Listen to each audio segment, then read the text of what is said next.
Hello friends, ഇന്നത്തെ വീഡിയോയിൽ എൻ്റെ കുക്കുംബർ പ്ലാന്റ് ഈ കാണുന്നത് പോലെ നിറയെ കായ്ച്ചോ ഇല്ലയോ എന്നാണ്. വീഡിയോ മുഴുവനായി കണ്ടാൽ മാത്രമേ ഞാൻ എന്തൊക്കെ കാര്യങ്ങൾ ചെയ്തു എന്ന് നിങ്ങൾക്ക് മനസ്സിലാകുകയുള്ളൂ. എന്നാൽ മാത്രമേ നിങ്ങൾക്ക് അതിൻ്റെ റിസൾട്ട് നിങ്ങൾ ചെയ്യുമ്പോൾ കിട്ടുകയുള്ളൂ. വീഡിയോയിൽ കാണിക്കുന്നതൊക്കെ ഞാൻ ചെയ്തിട്ട് എനിക്ക് റിസൾട്ട് കിട്ടിയ കാര്യങ്ങൾ മാത്രമാണ് കാണിക്കുന്നത്. അപ്പോൾ അത് വീഡിയോ ആയിട്ട് ചെയ്യാൻ 3 മിനിറ്റിൽ ഉൾപ്പെടുത്തി പറയുമ്പോഴൊക്കെ നമുക്കത് ഫുള്ള് ഉൾപ്പെടുത്താനായിട്ട് സാധിക്കില്ല. പ്ലാന്റ് നട്ടതിനെ കുറിച്ചിട്ടും അതിനാദ്യമൊക്കെ ചെയ്ത വളപ്രയോഗത്തെക്കുറിച്ചിട്ടും പോട്ടി മിക്സിനെ കുറിച്ചിട്ടും ഒക്കെ ഞാൻ ഇതിനു മുമ്പിട്ട വീഡിയോയിൽ പറയുന്നുണ്ട്. എങ്കിലും കുറച്ച് കാര്യങ്ങൾ പറയുകയാണെങ്കിൽ ഇപ്പോൾ നമ്മൾ മണ്ണ് തയ്യാറാക്കുമ്പോൾ ലൂസായിട്ടുള്ള പോട്ടി മിക്സ് എടുക്കുക. മഴക്കാലമായതുകൊണ്ട് ഉമിയായിരിക്കും കൂടുതൽ നല്ലത്. പടർത്താനായിട്ട് ഇതേപോലെ എന്തെങ്കിലും ഒരു സൗകര്യം ഇണക്കി കൊടുക്കാം. നമുക്ക് വലിയ രീതിയിലുള്ള ഒരു പന്തലൊന്നും കുക്കുംബർ പ്ലാന്റിന് ആവശ്യമില്ല. ഇതുപോലെ സ്റ്റാൻഡിൽ വെക്കുകയാണെങ്കിൽ നമുക്ക് കുറേ പ്ലാന്റ് വെക്കാം. പ്ലാന്റിൽ 1-2 ശിഖരങ്ങൾ മാത്രം നിർത്തുന്നതായിരിക്കും നല്ലത്. താഴത്തുനിന്ന് വരുന്ന ഇതേപോലെ ബലമില്ലാത്ത ശിഖരങ്ങളൊക്കെ നമുക്ക് കട്ട് ചെയ്ത് കളയാം. അതിൽ പൂവും കായും ഒക്കെ പിടിക്കുന്നതിന് മുമ്പായിട്ട് നമുക്ക് കട്ട് ചെയ്ത് കളയാം. ഇതിൽ പൂവൊക്കെ പിടിച്ച് തുടങ്ങിയിട്ടുണ്ടായിരുന്നു. അപ്പം ഞാൻ എന്തായാലും ഇത് കട്ട് ചെയ്ത് കളഞ്ഞു. ഇത് വളർന്നു കഴിഞ്ഞാൽ നമുക്ക് ഇതിൽ നിന്ന് വലിയ രീതിയിലുള്ള ഒരു കായ് ഫലമൊന്നും കിട്ടും. നമ്മുടെ പ്ലാന്റിൽ പൂവൊക്കെ പിടിച്ച് തുടങ്ങുമ്പോൾ ഇതേപോലുള്ള 2 തരത്തിലുള്ള പൂക്കളാണ് ഉണ്ടാകുന്നത്. ഒന്ന് കായോട് കൂടിയതും ഒന്ന് ഇതേപോലെ പൂ മാത്രമായിട്ടുള്ളതും. അപ്പം രണ്ടും നമുക്ക് ആവശ്യമാണ്. നമ്മുടെ വീട്ടിൽ ഒരേ വർഗ്ഗത്തിൽപ്പെട്ട ഒന്നിലധികം ചെടികളില്ലെങ്കിൽ നമ്മൾ കൂടുതലും കൈകൊണ്ട് തന്നെ പോളിനേറ്റ് ചെയ്ത് കൊടുക്കണം. ഇതേപോലെയുള്ള ഒരു നാടൻ വെറൈറ്റി കുക്കുംബർ പ്ലാന്റിൽ ആദ്യം കുറേ പൂക്കളൊക്കെ വിരിയുന്നത് ആൺപൂവായിരിക്കും. പിന്നീട് പ്ലാന്റ് ഹെൽത്തി ആയിട്ട് വളർന്ന് വന്നു കഴിയുമ്പോഴായിരിക്കും പെൺപൂക്കൾ ഉണ്ടാകുന്നത്. അപ്പോൾ ഈ പ്ലാന്റിൽ അത്യാവശ്യം നല്ല ഹെൽത്തി ആയിരിക്കുന്നത് കൊണ്ട് തന്നെ മേലെ തൊട്ട് താഴെ വരെ പൂക്കൾ ഉണ്ടായിട്ടുണ്ട്. ഒറ്റ പൂ പോലും ആൺപൂക്കളില്ല, ഫുള്ളും പെൺപൂക്കളാണ്.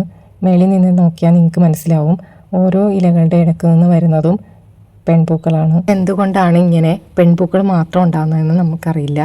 രണ്ടും കൂടി മിക്സ് ആയിട്ടുള്ള പൂക്കൾ ഉണ്ടായാൽ മാത്രമേ നമുക്ക് പോളിനേറ്റ് ചെയ്തിട്ട് കായ് കിട്ടുകയുള്ളൂ. പക്ഷേ ഇതിൽ പെൺപൂക്കൾ മാത്രമായതുകൊണ്ട് നമുക്ക് പോളിനേറ്റ് ചെയ്യാനായിട്ട് പറ്റില്ല. ഇതിൽ പെൺപൂക്കളും കൂടി ഉണ്ടാവുകയാണെങ്കിൽ നമ്മൾ ഈ പറഞ്ഞ പോലെ നമ്മുടെ പ്ലാന്റിലും കുലകുത്തി കായ്ക്കളൊക്കെ ഉണ്ടാവും. പക്ഷേ ഇതിൽ പെൺപൂക്കൾ ഉണ്ടായില്ല. അതുകൊണ്ട് തന്നെ പൂക്കളൊക്കെ ഉണ്ടായെങ്കിലും അതൊക്കെ കുറേയൊക്കെ കൊഴിഞ്ഞു പോയി. അതുകൊണ്ട് കുക്കുംബർ പ്ലാന്റ് നടുന്നവർ ഒന്നിൽ കൂടുതൽ ചെടികൾ നടുക. ഇപ്പോൾ 2 ചെടിയിലും ഇതേപോലെ, ഞാൻ 2 ചെടിയാണ് നട്ടിരുന്നത്. 2 ചെടിയിലും ഇതേപോലെ തന്നെ പൂക്കൾ മാത്രമാണ് ഉണ്ടാകുന്നത്. അപ്പോൾ ഞാനിവിടെ ചെയ്തു കൊടുത്തത് 1-2 വളങ്ങളാണ് ഈ വീഡിയോയിൽ കാണിക്കുന്നത്. ഈ പൂക്കൾ ഇങ്ങനെ കായായി കിട്ടാനായിട്ട് ഞാൻ ചെയ്ത കാര്യങ്ങളാണ് ഈ വീഡിയോയിൽ പറയുന്നത്. അപ്പോൾ ഞാൻ തേങ്ങാവെള്ളം പുളിപ്പിച്ചിട്ട് ഇതുപോലെ ഡൈലൂട്ട് ചെയ്ത് ഒഴിച്ചു കൊടുത്തു. തേങ്ങാവെള്ളത്തിലെ മഗ്നീഷ്യം, പൊട്ടാസ്യം ഇതൊക്കെ അടങ്ങിയിരിക്കുന്നതുകൊണ്ട് നമ്മുടെ ചെടികളിൽ പൂവൊക്കെ വരാനും വന്ന പൂവൊക്കെ കൊഴിഞ്ഞു പോകാതിരിക്കാനും ഒക്കെ സഹായിക്കും. ചെടി നടുന്നതിന് മുമ്പായിട്ട് ഗ്രോ ബാഗിൽ അടിവളമായിട്ട് നമ്മൾ ചാണകപ്പൊടി, എല്ലുപൊടി, വേപ്പിൻ പിണ്ണാക്ക് ഇവയെല്ലാം ചേർത്ത് ഉമി കൂടി ചേർത്ത പോട്ടി മിക്സിലാണ് നമ്മൾ ചെടി നട്ടത്. ഈ പൂവൊക്കെ കായായി വരണമെങ്കിൽ നല്ല രീതിയിൽ വളം ചെയ്ത് കൊടുക്കണം. അപ്പം നമ്മളിവിടെ വളം ചെയ്ത് കൊടുക്കാനായിട്ട് എടുക്കുന്നത് 2 പിടി ചാണകപ്പൊടിയാണ്. കൂട്ടത്തിൽ നമ്മൾ ചേർത്ത് കൊടുക്കുന്നത് എല്ലുപൊടിയാണ്. ഇതിൻ്റെ കൂടെ വേപ്പിൻ പിണ്ണാക്കും 1 പിടി ചേർത്ത് കൊടുക്കാം. പിന്നെ ഇതിലേക്ക് ചേർത്ത് കൊടുക്കുന്നത് സമ്പൂർണ്ണയാണ്. ചെടികളുടെ നല്ല രീതിയിലുള്ള വളർച്ചയ്ക്ക് സൂക്ഷ്മ മൂലകങ്ങൾ അത്യാവശ്യമാണ്. അപ്പം അതിന് വേണ്ടിയിട്ട് നമുക്ക് സമ്പൂർണ്ണ ചേർത്ത് കൊടുക്കാം. സമ്പൂർണ്ണം നമ്മുടെ കൃഷിഭവനിൽ നിന്നൊക്കെ വാങ്ങിക്കാൻ കിട്ടുന്നതാണ്. പ്ലാന്റ് നടുന്നവരുടെയൊക്കെ പ്രധാന പ്രശ്നം കുലകുത്തി കായ്ക്കാത്തതാണ്. അപ്പോൾ നമ്മുടെ പ്ലാന്റിലൊക്കെ നല്ല രീതിയിൽ കുലകുത്തി കായ്ച്ച് നിറച്ച് കായൊക്കെ പിടിക്കാനായിരിക്കും എല്ലാവർക്കും ആഗ്രഹം. അപ്പം നമ്മുടെ വീട്ടിലുള്ള മണ്ണിൽ സൂക്ഷ്മമൂലങ്ങൾ ഇല്ലെങ്കിൽ നമ്മളത് ചേർത്ത് കൊടുക്കണം. അപ്പോൾ അങ്ങനെ ചേർത്ത് കൊടുക്കാനായിട്ട് ഇതേപോലെ സമ്പൂർണ്ണ അതല്ലാതെ ബോറോ മിക്സൊക്കെ വാങ്ങിക്കാനായിട്ട് കിട്ടും. അപ്പോൾ ഈ ബോറോൺ അടങ്ങിയ വളം ചേർത്ത് കൊടുത്താൽ മാത്രമേ നല്ല രീതിയിൽ ചെടി വളരൂ, കായ് പിടിക്കൂ. പൂവൊഴിച്ചിലൊന്നും ഇല്ലാതെ കായ് പിടിക്കണമെങ്കിൽ ഇതേപോലുള്ള മൈക്രോ ന്യൂട്രിയൻസും കൂടി നമ്മൾ ചേർത്ത് കൊടുക്കണം. അതിന് മുമ്പായിട്ട് നമ്മുടെ ഗ്രോ ബാഗിലുള്ള ഇതേപോലുള്ള കളകളൊക്കെ പറിച്ച് മാറ്റി കൊടുക്കണം. പിന്നെ ഞാൻ ഇവിടെ ചെയ്തിരിക്കുന്നത് ഒരു പോട്ട് ഇതിൻ്റെ ഉള്ളിൽ വെച്ചിട്ട് അതിനകത്ത് നമ്മുടെ വീട്ടിൽ വരുന്ന പച്ചക്കറി വേസ്റ്റൊക്കെ അതിൽ കൊണ്ടിടും. അപ്പോൾ അത് വെള്ളമൊഴിക്കുമ്പോൾ അതിൽ ഉള്ള വളങ്ങളൊക്കെ വലിച്ചെടുക്കും. നമ്മളിപ്പോൾ തയ്യാറാക്കിയ മിക്സ് ഞാൻ ഈ പോട്ടിൻ്റെ ഉള്ളിലാണ് ഇടുന്നത്. അപ്പോൾ ആവശ്യത്തിന് ചെടി വെള്ളം ഒഴിക്കുമ്പോൾ നമ്മൾ ചെറിയ രീതിയിൽ 1-2 ഗ്ലാസ് വെള്ളം മാത്രം ഒഴിച്ചു കൊടുത്താലായിട്ട് മതിയാവും. പോട്ടിൻ്റെ ഉള്ളിൽ വെള്ളം ഒഴിക്കുന്ന കാര്യമാണ് പറയുന്നത്. നമ്മൾ ഗ്രോ ബാഗിൽ വെള്ളം ഒഴിക്കുമ്പോൾ നിറയെ വെള്ളം ഒഴിച്ചു കൊടുക്കണം. എന്ന് വെച്ചാൽ അതിൽ ഡ്രെയിനേജിൽ കൂടി വെള്ളം പാസ് ചെയ്ത് പോകുന്ന അത്രയും വെള്ളം ഒഴിച്ചു കൊടുക്കണം. ഞാൻ നേരത്തെ പറഞ്ഞല്ലോ നമ്മുടെ പ്ലാന്റിൽ ഒറ്റ ആൺപൂവ് പോലും ഉണ്ടായില്ല എന്ന്. അപ്പം നമ്മുടെ വീട്ടിലുണ്ടായിരുന്ന നാടൻ വെള്ളരി പ്ലാന്റിൻ്റെ പൂവ് ഇതേപോലെ എടുത്തിട്ട് അത് വെച്ചിട്ടാണ് ഞാൻ പോളിനേഷൻ നടത്തിയത്. ഈ വീഡിയോയിൽ കാണുന്ന പോലെ പെൺപൂവിൻ്റെ ഉള്ളിലേക്ക് നമുക്ക് ഈ പൊടി ഇട്ട് കൊടുക്കണം. അപ്പോൾ അത് കായായിട്ട് മാറും. അപ്പം ഞാൻ അങ്ങനെയാണ് ഈ കായ ഇതിൽ പിടിപ്പിച്ചെടുത്തത്. ഒരു ചെടി നട്ട് കഴിഞ്ഞാൽ അത് കായ്ക്കാനോ പൂവിടാനോ ഒക്കെ ആയിട്ട് കുറച്ച് കാര്യങ്ങളൊക്കെ നമ്മൾ ചെയ്തു കൊടുക്കണം. പ്ലാന്റിൻ്റെ വലിപ്പം അനുസരിച്ച് ഞാൻ ആ 2 പൂക്കളിൽ മാത്രമാണ് പോളിനേഷൻ നടത്തി കൊടുത്തത്. ബാക്കിയൊക്കെ കുറേ പൂക്കളുണ്ടായിട്ടുണ്ട്. പക്ഷേ നമ്മൾ കുലകുത്തി കായ്ച്ച് വരുമ്പോൾ നമ്മുടെ ആവശ്യത്തിന് നമുക്ക് 1-2 കുക്കുംബർ മതിയല്ലോ. നമ്മൾ വിൽക്കാനാണെങ്കിൽ നമുക്ക് വേണമെങ്കിൽ അങ്ങനെയൊക്കെ ചെയ്യാം. അപ്പോൾ ഞാനിപ്പോൾ 1-2 പ്ലാന്റിൽ മാത്രമാണ് പോളിനേഷൻ നടത്തി കൊടുത്തത്. നോക്കിയതേ ഇതിൽ കായ പിടിച്ചു, കായ ഇത്രയും വലുതായിട്ടുണ്ട്. അപ്പം നമുക്ക് ഇതിനി വളം ചെയ്ത് കൊടുക്കണം. ഇതിലിട്ട് കൊടുക്കുന്ന വളം എന്ന് പറയുന്നത് നമ്മൾ പൊട്ടിൽ നിറക്കാനായിട്ട്, നമ്മുടെ ഗ്രോ ബാഗിൽ നിറക്കാനായിട്ട് ഉപയോഗിച്ച മണ്ണ് തന്നെ നമുക്ക് എടുക്കാം. അതല്ലെങ്കിൽ നമുക്ക് മണ്ണ് തയ്യാറാക്കി വെക്കാം.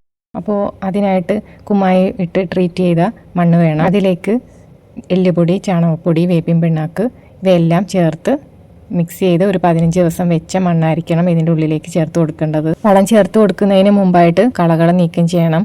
ഇതിൻ്റെ ആവശ്യമില്ലാത്ത ഇലകൾ, ഉണങ്ങിയ ഇലകളും ഇതൊക്കെ നമ്മൾ കട്ട് ചെയ്ത് മാറ്റി കൊടുക്കണം. ചെടിയിൽ കീടങ്ങളൊക്കെ വരാതിരിക്കാനായിട്ട് നമുക്ക് വേപ്പെണ്ണ, വെളുത്തുള്ളി മിശ്രിതം ഒരാഴ്ചയിൽ 1-2 തവണ നമുക്ക് സ്പ്രേ ചെയ്ത് കൊടുത്താൽ ഒരു പരിധി വരെ കീടങ്ങളൊക്കെ മാറ്റി നിർത്താം. പിന്നെ ഇതേപോലുള്ള ഉണങ്ങിയ ഇലകളുടെ അടിയിലാണ് കീടങ്ങളൊക്കെ കൂടുതലും ഇരിക്കാറ്. അതൊക്കെ കട്ട് ചെയ്ത് കളയുകയാണെങ്കിൽ അത് കട്ട് ചെയ്തിട്ട് നമ്മൾ അത് നമ്മുടെ ചെടിയുടെ അടുത്തൊന്നും ഇടാൻ പാടില്ല. ഇതെല്ലാം എടുത്തിട്ട് കത്തിച്ച് കളയുകയോ അല്ലെങ്കിൽ ദൂരെ എവിടെയെങ്കിലും മാറ്റിക്കൊണ്ട് ഇടുകയോ ചെയ്യാം. പിന്നെ പോട്ടിൽ വെച്ചിരിക്കുന്ന വളത്തിൻ്റെ അടിയിൽ ഇത് നമുക്ക് മണ്ണിര കമ്പോസ്റ്റ് വേഗത്തിൽ ഉണ്ടാക്കാനുള്ള ഒരു ട്രിക്ക് കൂടിയാണ്. ഇതിനകത്തേക്ക് നമുക്ക് ഈ മണ്ണിര ഇട്ട് കൊടുത്തു കഴിഞ്ഞാൽ മണ്ണിര വളരെ നല്ല ഒരു മണ്ണ് ഫലപുഷ്ടിയാക്കാൻ സഹായിക്കുന്ന ഒരു മിത്രകീടമാണ്. അപ്പോൾ നമുക്ക് മണ്ണിര കമ്പോസ്റ്റ് ഈസി ആയിട്ട് നമുക്ക് മെനക്കേടില്ലാതെ ഉണ്ടാക്കിയെടുക്കാനായിട്ട് പറ്റും. നമുക്ക് 2 രീതിയിൽ കൃഷി ചെയ്യാം. ഒന്ന് നമ്മുടെ ആവശ്യങ്ങൾക്ക് വേണ്ടിയിട്ടും ഒന്ന് വിൽക്കാനായിട്ടും. നമ്മൾ വിൽപ്പനയ്ക്കാണ് കൃഷി ചെയ്യുന്നതെങ്കിൽ നമ്മൾ തമ്പനയിൽ കാണിച്ച രീതിയിൽ പെട്ടെന്നുള്ളൊരു റിസൾട്ട് അതെല്ലാം എടുത്തിട്ട് നമുക്ക് വിൽക്കാൻ കൊണ്ടുപോകും, ഒരുമിച്ചുണ്ടാകണം. അപ്പോൾ ആ രീതിയിൽ നമുക്ക് ചെയ്യാം. അതല്ല നമ്മുടെ വീട്ടാവശ്യത്തിനാണെങ്കിൽ നമുക്ക് പതുക്കെ ഉണ്ടായാൽ മതി. ഇപ്പോൾ ഒരു ദിവസം ഒരെണ്ണം ഉണ്ടായാൽ അടുത്ത ദിവസം ഒരെണ്ണം എടുക്കാൻ അങ്ങനെ ആയിട്ട് മതി. നമ്മൾ പല ചെടികൾ നടുന്നതുകൊണ്ട് നമുക്ക് ഒരെണ്ണത്തിൽ നിന്ന് തന്നെ കൂടുതൽ കിട്ടിയിട്ട് ആവശ്യമില്ല. അപ്പോൾ എൻ്റെ കാര്യത്തിൽ എനിക്കിപ്പോൾ ഒരെണ്ണത്തിൽ നിന്ന് കൂടുതൽ കിട്ടിയിട്ട് ആവശ്യമില്ല. പക്ഷേ നിങ്ങൾക്കിത് കാണാം, ഇത് നമുക്ക് പൊണ്ണീട്ട് ചെയ്ത് എത്ര വേണമെങ്കിലും ഉണ്ടാക്കാം. രാസവളങ്ങൾ ഇടുകയാണെങ്കിൽ അതിനേക്കാൾ കൂടുതലുണ്ടാവും. നിങ്ങളുടെ ഈ കാണുന്ന പച്ചമുളക് നമുക്ക് മാർക്കറ്റിൽ നിന്ന് ഒരു 10-20 രൂപയ്ക്ക് വാങ്ങിക്കാനായിട്ട് പറ്റും. പക്ഷേ നാടൻ പച്ചമുളകാണെങ്കിൽ 60 രൂപയൊക്കെയാണ് മാർക്കറ്റിലൊക്കെ നമ്മൾ വാങ്ങിക്കാൻ ചെല്ലുമ്പോൾ കിട്ടുന്നത്. നമ്മുടെ വീട്ടിൽ തന്നെ നമുക്ക് തന്നെ ഉണ്ടാക്കിയെടുക്കാം. പിന്നെ കുറച്ച് പേരൊക്കെ ചോദിച്ചതാണ് ഉമ്മി കണ്ടിട്ടില്ല എന്ന്. ഇതാണ് ഉമ്മി, എനിക്ക് ഉമ്മി തരുന്നത് ഇവിടെ നിന്നാണ്. ഉമ്മി ഞാൻ വാങ്ങിക്കുകയാണ് ചെയ്യുന്നത്. ഈ ചേട്ടൻ വെറുതെ ആണെങ്കിൽ ഉമ്മി തരും, പക്ഷേ ഞാൻ കുറച്ച് പൈസ ഒക്കെ കൊടുത്തിട്ടാണ് വാങ്ങിക്കുന്നത്. ഉമ്മി നമുക്ക് ഇതേപോലെ പുകയിടാം. അപ്പോൾ ഉമ്മി കരി ഉണ്ടാക്കിയെടുക്കാം. പിന്നെ ഈ ചട്ടിയിൽ നമ്മൾ ചട്ടി മയക്കാനായിട്ട് ഉമ്മി എടുക്കാനായിട്ട് പറ്റും. അപ്പോൾ നമുക്കിതിപ്പോൾ ചട്ടി മയക്കുകയും ചെയ്യാം, കീടങ്ങൾ പോവുകയും ചെയ്യും. എല്ലാ പ്ലാന്റ്സും പൂവിടുന്നതും കായ്ക്കുന്നതും ഒക്കെ നമ്മൾ അതിന് കൊടുക്കുന്ന പരിചരണവും വളപ്രയോഗവും ഒക്കെ അനുസരിച്ചിരിക്കും. അപ്പോൾ നിങ്ങൾക്ക് ഇതേപോലെയൊക്കെ ചെയ്തു കഴിഞ്ഞാൽ വീട്ടിൽ ഇതേപോലെയൊക്കെ എന്തെങ്കിലുമൊക്കെ കൃഷി ചെയ്യാം. അപ്പോൾ ഈ വീഡിയോ ഉപകാരപ്പെട്ടിട്ടുണ്ടെങ്കിൽ നിങ്ങൾ ലൈക്ക് ചെയ്യാനും ഷെയർ ചെയ്യാനും സബ്സ്ക്രൈബ് ചെയ്യാനും ഒന്നും മറക്കരുത്. അപ്പോൾ താങ്ക് യു.